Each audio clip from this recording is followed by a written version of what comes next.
Shalom Bapak Ibu, Saudara-saudara yang saya kasih dalam Tuhan Yesus Kristus. Tema renungan pada hari ini yaitu pengampunan membawa pemulihan. Kejadian pasal 45 ayat 1-15 itu menceritakan bagaimana Yusuf memperkenalkan diri kepada saudara-saudaranya. Waktu itu Yusuf sudah menjadi penguasa Mesir. Nah, ayat 14 dan sampai ayat 15 kita akan baca. Lalu dipeluknyalah leher Benyamin adiknya itu dan menangislah ia, dan menangis pula lah Benyamin pada bahu Yusuf. Yusuf mencium semua saudaranya itu dengan mesra dan ia menangis sambil memeluk mereka. Sesudah itu barulah saudara-saudaranya bercakap-cakap dengan dia.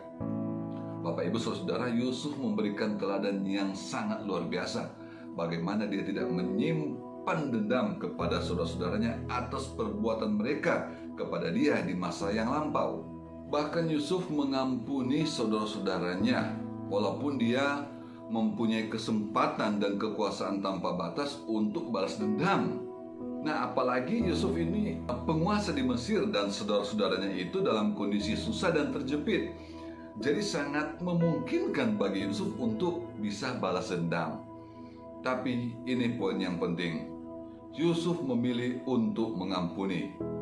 Yusuf memilih untuk mengampuni karena hati dan pikirannya ini tertuju kepada Allah, dan dia memahami bahwa semua ini sudah direncanakan oleh Allah kepada dia supaya dia bisa menjadi berkat bagi bangsanya ataupun bagi bangsa yang lain.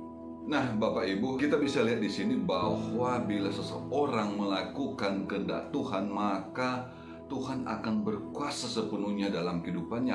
Roh Kudus akan berkuasa dalam kehidupannya, dalam kehidupan seperti contoh Yusuf ini, sehingga dia mampu untuk mengampuni saudaranya. Dan saya percaya bila kita juga dikuasai oleh Roh Kudus, maka kita pasti mampu untuk mengampuni. Bapak Ibu Saudara, bila kita mengampuni maka pemulihan akan terjadi. Nah, kita harus mulai dalam keluarga kita. Bagaimana suami mengampuni istri, istri mengampuni suami, anak-anak mengampuni orang tua mengampuni anak, maka pemulihan pasti akan terjadi dalam keluarga. Tercipta kerukunan dalam keluarga, saling mengasihi dalam keluarga, saling menghormati dalam keluarga, saling menegur dalam keluarga, sehingga terjadilah komunikasi yang baik dan lancar di dalam keluarga. Nah, Bapak Ibu, itulah yang dikehendaki Tuhan dalam kehidupan keluarga kita. Maka saya sangat percaya setiap doa-doa anggota keluarga yang kita naikkan itu pasti akan dijawab oleh Tuhan. Karena Tuhan melihat keluarga itu rukun dan damai. Berkat Tuhan melimpah mengalir dalam keluarga. Demikian firman Tuhan hari ini, kiranya menjadi berkat buat kita semua. Tuhan Yesus memberkati. Amin.